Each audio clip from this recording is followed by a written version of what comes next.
Hi, today we'll discuss about programmed IO data transfer and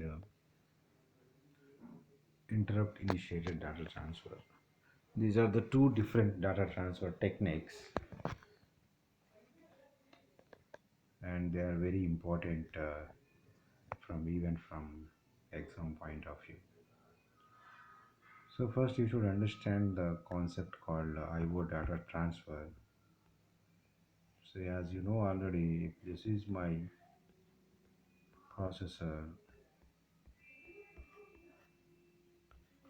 and these are the IO devices,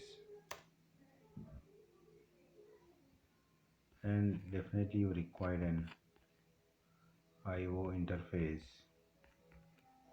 And remember, IO interface is nothing but a hardware. IO interface is a hardware component, and the reason for having IO interface is that the speed of the processor is very much high when you compare with the speed of the IO devices, because the processor is an electronic device, whereas these IO devices are electromechanical devices. So the speed of the IO devices would obviously be less than the speed of the processor.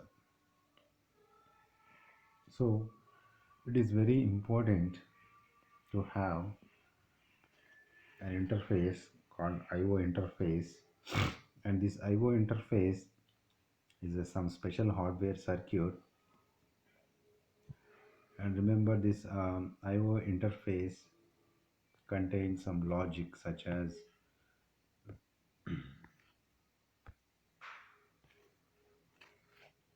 it contains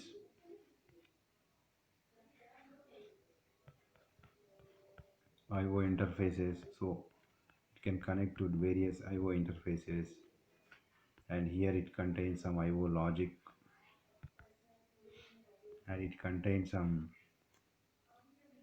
data register which acts as a buffer, and status register, and it accepts command from some bus. So here what's happening, the IO device are connected to IO interface, various IO devices. This is called single IO module or IO interface, which is connected to all input and output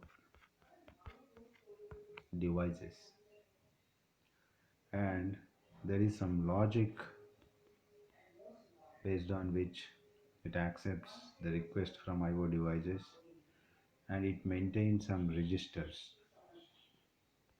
One is data register, another is status register, which accepts the commands from using bus from the processor or memory. So this is about introduction to the IO devices and IO interface. Now you know that processor, how the processor and IO devices communicate, because they can, the speed of the processor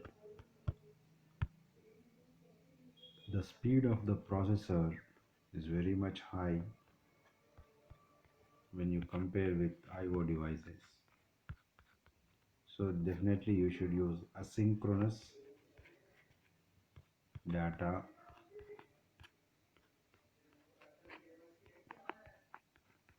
transfer.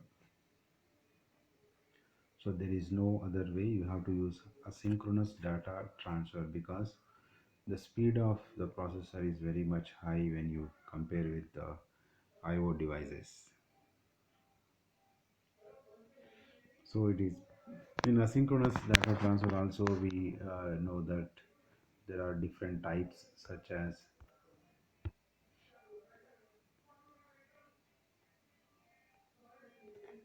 one can be strobe controlled IO, or other one is handshaking. So these are the things that we discussed in IO, input and output organization. Now, okay, let it be. Let's assume that IO devices are connected to an IO interface,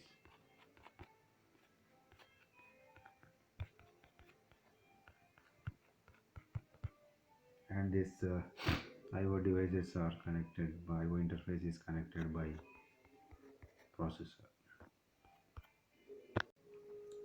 So let's assume that these IO devices are connected to the processor using IO interface.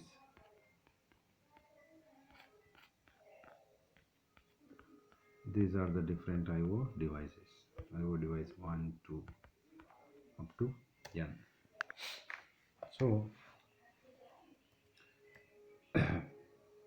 in this situation, the goal is data has to be transferred from this IO devices to processor via interface. So for transferring the data, there are different data transferring technique that can be used, and some of the technique are programmed IO data transfer and interrupt initiated data transfer. So this is about data transfer. Data transfer means data has to be transferred to IO devices to memory via processor and IO interface.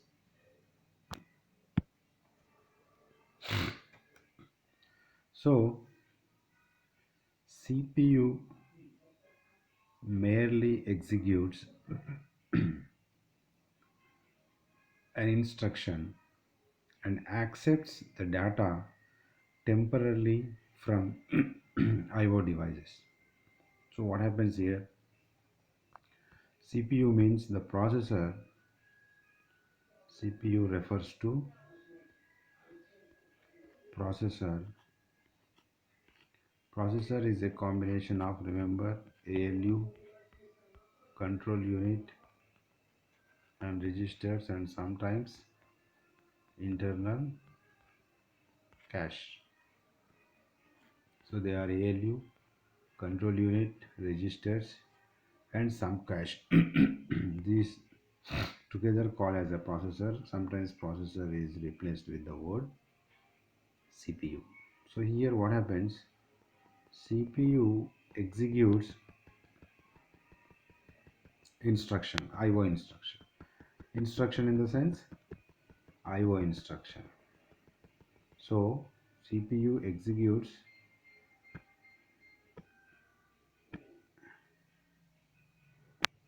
instruction. Instruction means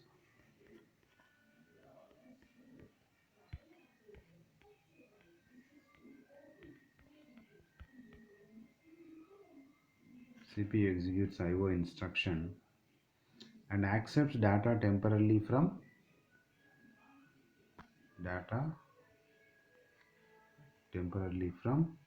IO devices. What does it mean?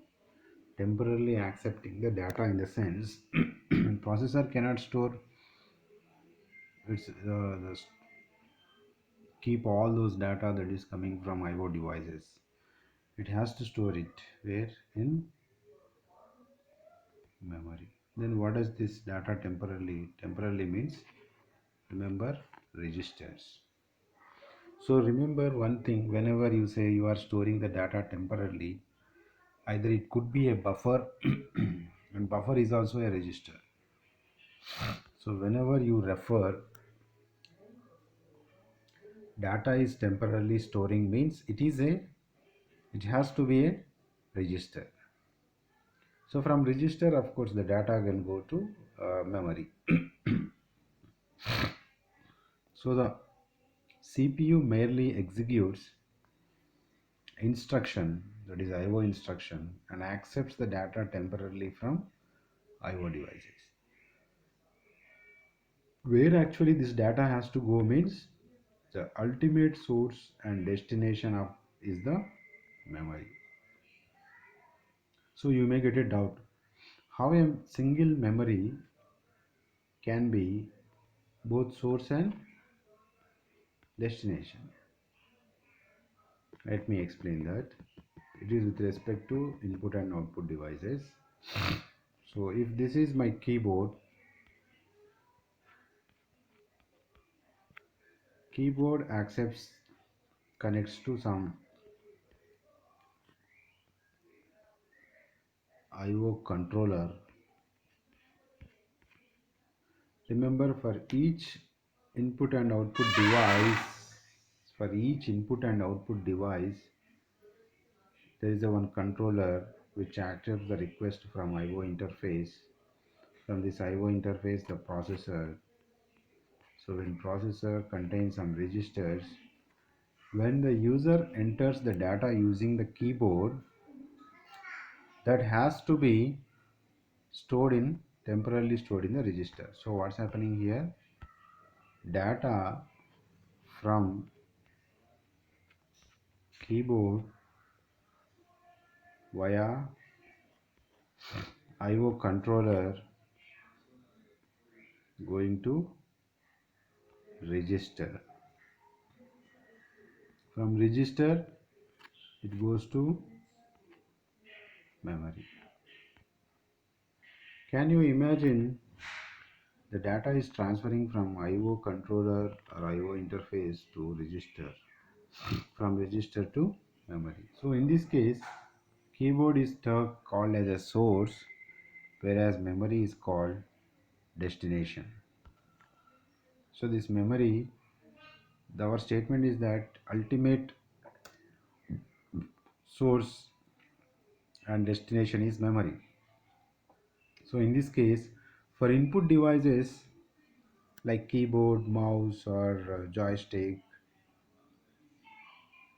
or the scanner, for all these things, those particular input devices are called as source, whereas the destination is memory. So what's happening here? For input devices, it is become source. The ultimate goal is the data has to be transferred from the input device to memory. So this memory becomes a destination. You can understand. Likewise, for an output device such as monitor or speaker or printer, monitor, speaker, printer, these are called output devices. Can you guess any other output device other than this? Yes, your USB or pen drive can act as a output device. So these output devices should get the data from the ultimate source is memory. So this is called source here, and this is called destination. So for the case of the memory is acting as a ultimate source and ultimate destination. For input devices it acts as a destination, and for output devices it acts as a source. The processor only executes the IO instructions and gets the data or send the data from registers temporarily. So from the memory data goes to register temporarily, and from register it goes to output devices. So here the processor can store into its internal register the input data or output data only for temporarily. Ultimately it has to go to main memory or it has to come from main memory. Now the data transfer is a very important topic, and this data transfer, it can be handled in variety of modes. Modes means methods or ways. So the data can be handled in the data transfer can be handled in various different ways. And what are the different modes of data transfer means? Data transfer can be handled in one of the three modes. It's very important question. What are the different data transfer modes? One is programmed IO. Second one is the most popular one, interrupt initiated IO. And third one is very much useful, it is called direct memory access or DMA. So here we will discuss about programmed IO data transfer, interrupt initiated IO, and direct memory access. Then you may get a doubt, why do we have three modes of data transfer whereas one is enough? That means there are certain issues with the IO data transfer. So there are some issues with the first technique, that is programmed IO data transfer. So to overcome the disadvantage of programmed IO, another technique has been implemented. It is called interrupt initiated IO. Similarly, we have direct memory access. So these are the different types of data transfer methods or data transfer modes.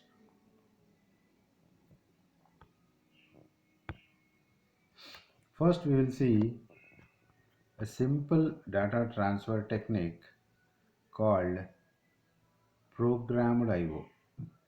So in programmed IO, what's happening? Each data item transfer is initiated by an IO instruction written in a computer program. So here first you should understand that what is meant by each data item. Each data item means block of data. Block of data can contain some number of bytes. So each data item means some group of bytes or a single byte. Remember when we discussed about asynchronous and synchronous data communication, we came to know that the synchronous and asynchronous data transfer is basically a serial data transmission. That means data can be transmitted over a single wire as a sequence of bits, and group of 8 bits is nothing but a byte, and group of bytes you are calling as a one block. So one data item, each data item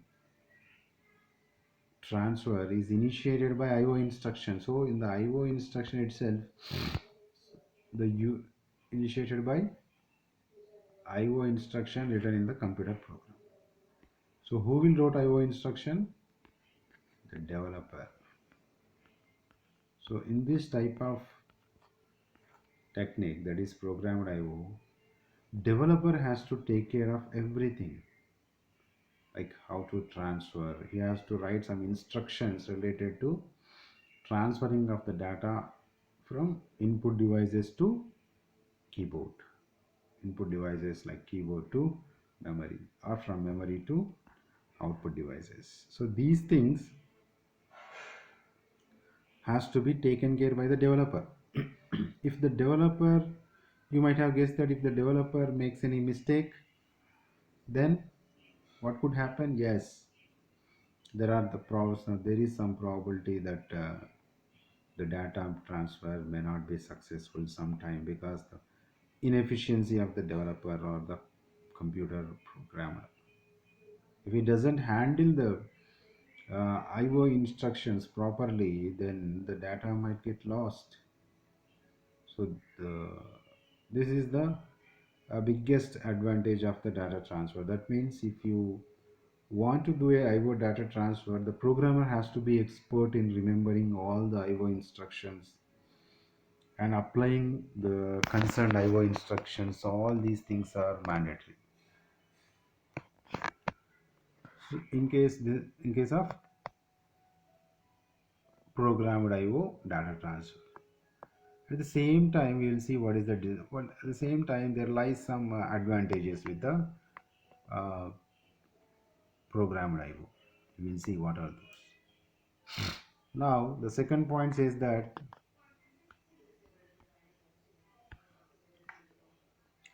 transferring the data under the program control requires constant monitoring of peripheral by CPU. This is one other biggest disadvantage of uh,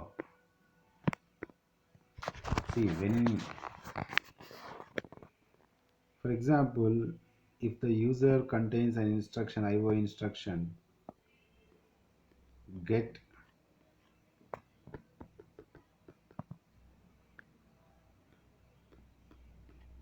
or let's assume user has written a program something like read X. So X has to be, this is a nice simple IO instruction. So this is a simple IO instruction which says that read X is a simple IO instruction. But if you want to perform this, ultimately who has to do this? User. Whoever executes the program, he has to enter the data. You may display in some statement on the monitor saying that enter the input, but the user may not enter. He might be discussing some other thing with his colleague. So if the user says, if the programmer says, the developer says that read X, then the user may not listen. User might be busy in doing some other thing. But what happens? Read X is an instruction which has to be executed by processor. Is the most important thing. Okay, this is an instruction. Ultimately, who has to execute this instruction? Processor has to. Processor has to execute this instruction.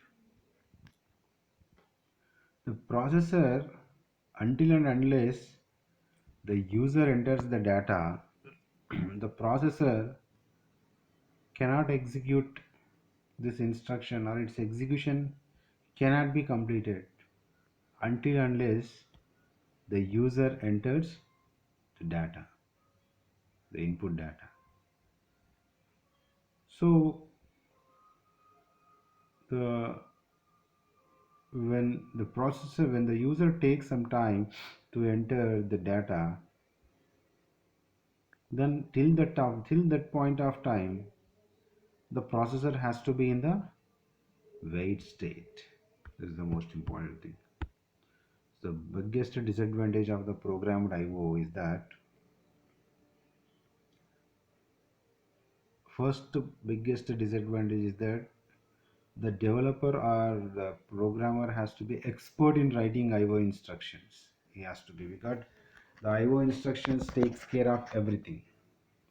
Let's assume we have deployed a programmer who is expertise, who has having some expertise in IO writing IO instruction. There is a second hurdle, that is the processor has to be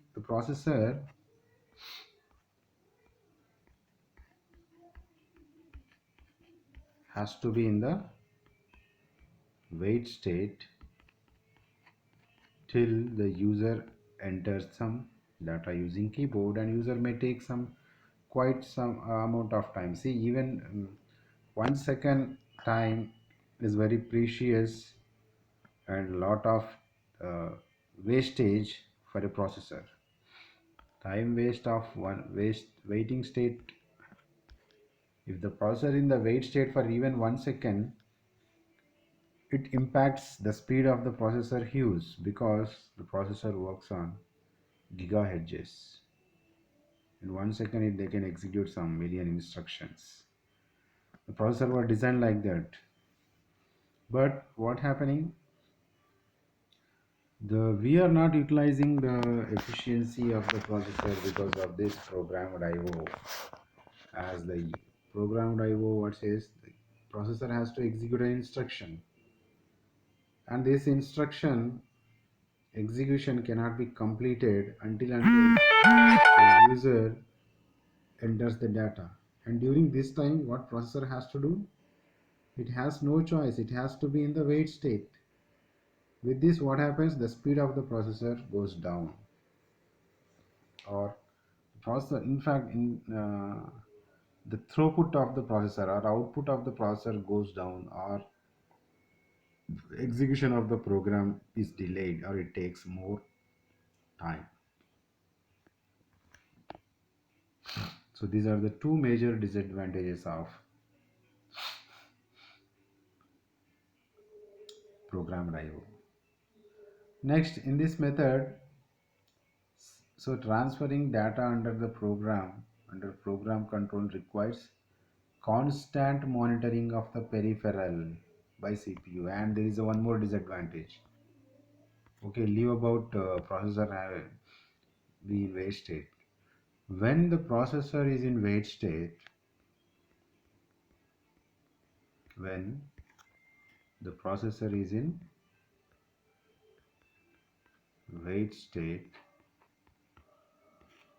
let's assume your IO device is ready.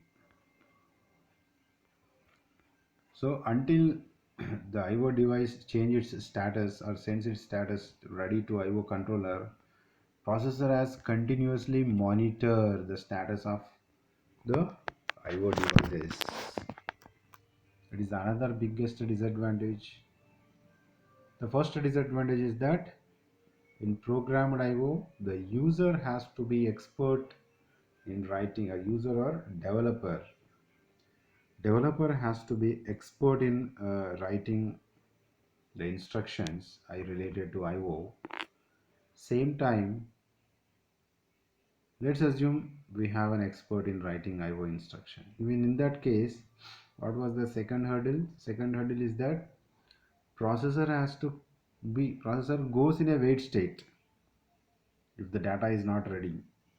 If the user is not entering the data, then the processor has to be in the wait state, and it's a huge loss for the processor as it execution slows down.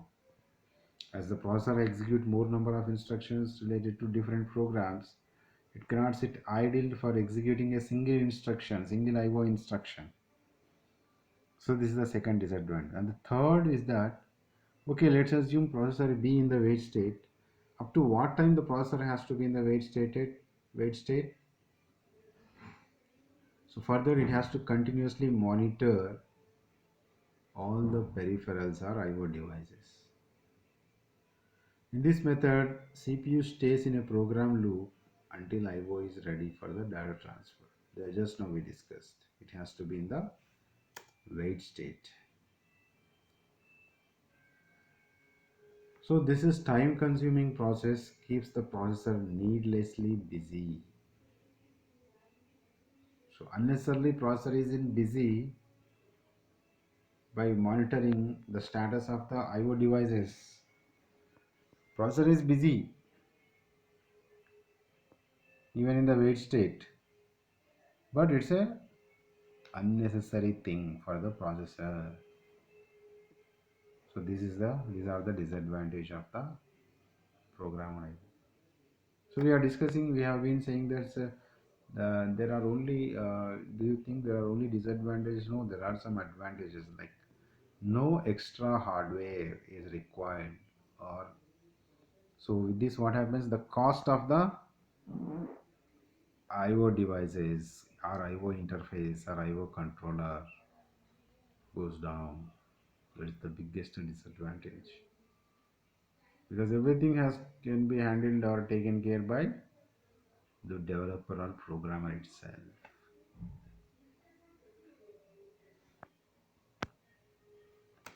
Let's look at some example of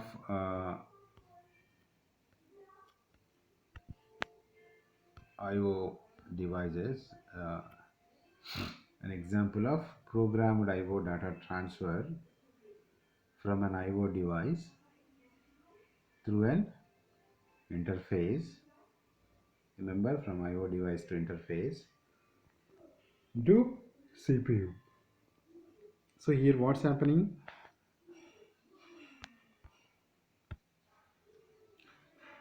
These are my IO devices.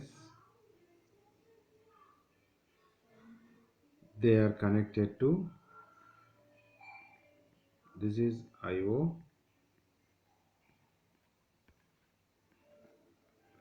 interface. So this is called, remember, these are called link. That is the connection between the IO devices and the connection between IO devices and IO interface is called a link. And link has three things. One is data bus, where the data can be transmitted from input device to IO register, IO interface, or IO interface to input output device, and it sends data valid signal and it says data accepted. So when do you recollect anything by looking at this data valid and data accepted? Yes, they are using asynchronous data transfer technique. Remember the type of communication it is asynchronous data transfer. In asynchronous data transfer, which one you are using? Handshaking. We should recollect this. So the communication between the IO interface and IO devices is happening asynchronously. So it is a synchronous data transfer technique. And in asynchronous data transfer also, which one we are using? Handshaking. Remember, in asynchronous data transfer, the important point is that receiver should get some prior information before sending, before sender sends the data. For that, we are using, like when IO device is ready to send the data over the data bus, it places the data in the database and immediately it sends a data valid signal. It is called data valid signal. So this is like sender is informing the receiver prior that there is a data coming from data bus. So you should recollect whatever we learned so far like this. So you can recollect that here IO device is an sender and IO interface is a destination or receiver, and the speed of the IO interface is high compared to the speed of the uh, IO device, so the data transmission has to be synchronous. But before that, you should understand there is no parallel data transmission. That means there cannot be n number of wires from IO device to IO interface. Only one a wire, so that is serial transmission. That too, in serial transmission, the both speed of the both IO interface and IO device are not matched. They are not on par, not same. So we should use asynchronous data transfer technique. And in asynchronous data transfer technique also, it has to be handshaking signal. What handshaking signal says that before placing the data on the data bus, this handshaking says that send some prior information to the receiver. So the sender sends some prior information to the receiver saying that the data is going to, a valid data is going to be present on the data bus. So once the receiver accepts the data, it sends a signal called data accepted. So this is a handshaking asynchronous data transfer from IO device to interface or interface to IO device. You should understand this point thoroughly. Next, what's happening from IO device, from IO interface to CPU. CPU means processor. See, very frequently it is very common that we use CPU in place of the processor.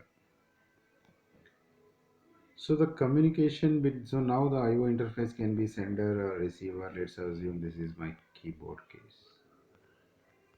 So if it is my keyboard, the data has to be transferred from keyboard to IO interface. So try to understand what are the components in the IO that IO interface contains means it contains a data register, which data register. So whenever you read a word data register, recollect that here the data register is used to store the data temporarily. And there is a status register. So the status register, what it says, it will check the status of the IO device. It receives the status of the IO device. Whenever IO device is ready, the IO device sends some status and it has to be maintained in the status register because we have n number of input and output devices. What is a single input device or single output device, this status, it's supposed to be a status bit. But unfortunately, we have so many number of input and output devices which are connected to uh, this computer. So the status of each IO device has to be maintained. For that reason, this is called status register. So these are the important components, and we all know that there is an IO logic in IO that IO interface contains. So these are the different components, the major components in IO interface. That is data register, status register, and IO logic. So now this in the case of input device keyboard, this IO interface acts as a source. Now processor is a receiver or destination. And moreover, the speed of the IO device, IO interface, and the processor doesn't match, similar to the IO device and IO interface. If the communication has to be asynchronous, and the asynchronous communication require some prior information uh, to the receiver before sending the actual data. So it is nothing but address bus, data bus, and IO read and IO write. So it's very important. That means what's happening, the speed of the source and receiver are almost same, it seems, right? Because there is no concept called synchronous data transfer or handshaking. So what's happening here, it contains data bus, address bus, and IO read and IO write. So the communication between IO interface and processor seems to be synchronous. Only there is no as control signals like data valid data or data accepted. It only contains data bus like memory. So assume this is one kind of memory. What things you expect, data bus, address bus, and these are the control signals. Similar to that, so the speed of the IO interface. If someone asks what type of communication happens between the processor and IO interface, means yes, it is of course synchronous, just like processor and memory. I think all of you know that the communication between the processor and the data transfer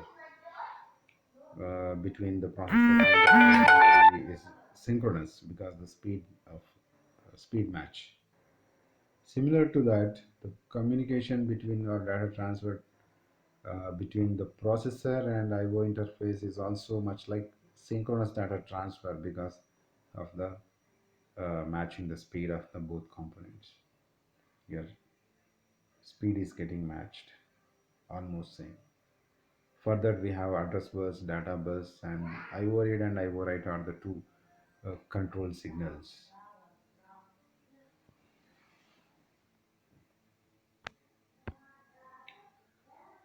So this is a simple diagrammatic representation that was for IO, programmed IO, and all of you know the disadvantage and advantage of the programmed IO. The biggest disadvantage is that the unnecessarily processor has to be in the wait state, that too doing some nasty thing, unnecessary thing like monitoring of peripherals. See, in general, what happens if you assign a work to a person? Just I am giving an example before going to the next concept called interrupt initiated IO. The biggest disadvantage of the programmed IO is that it has to be in the way constant. It has to monitor the peripheral device constantly. So with this, what happens? Processor unnecessarily is getting busy. So we have to overcome this, and the solution is, see, if I assign a job to a particular person, I will not prefer to constantly call him and ask the status very frequently. That is, for every 5 minutes. It's a simply a waste of thing, right? Making a call to a person whom you assigned a work, you give some time, or you can say that whenever you are ready, whenever you are ready, just send your status or make me a call, give me a ring, and during that time you made a commit that whatever you are doing, complete it, immediately go to that person and collect that particular job. I hope you are understanding what I'm trying to say. This is exactly called interrupt initiated IO. So instead of continuous monitoring of CPU, interface will be informed to issue an interrupt request signal. So here you should understand a word called interrupt. So interrupt means disturbance. If you see the dictionary, English dictionary meaning of interrupt means it is some kind of disturbance. Who is making disturbance? In the said example, the person who has assigned something, he is making it whenever his job is ready. He is making a call to me because I assigned some job. So he is disturbing me. He is. It's a common word. It's a common sentence. The person is disturbing me. In computer terminology, we can say person is issuing an interrupt or generating an interrupt. The person is sending some interrupt signal to me. This is the base for interrupt initiated IO. So here what happening? Instead of continuous monitoring of the CPU, interface will be informed to issue an interrupt request signal whenever it is ready with the data. That means when this IO interface got the data from input device, then it generates an interrupt signal to processor. We will discuss in detail about this.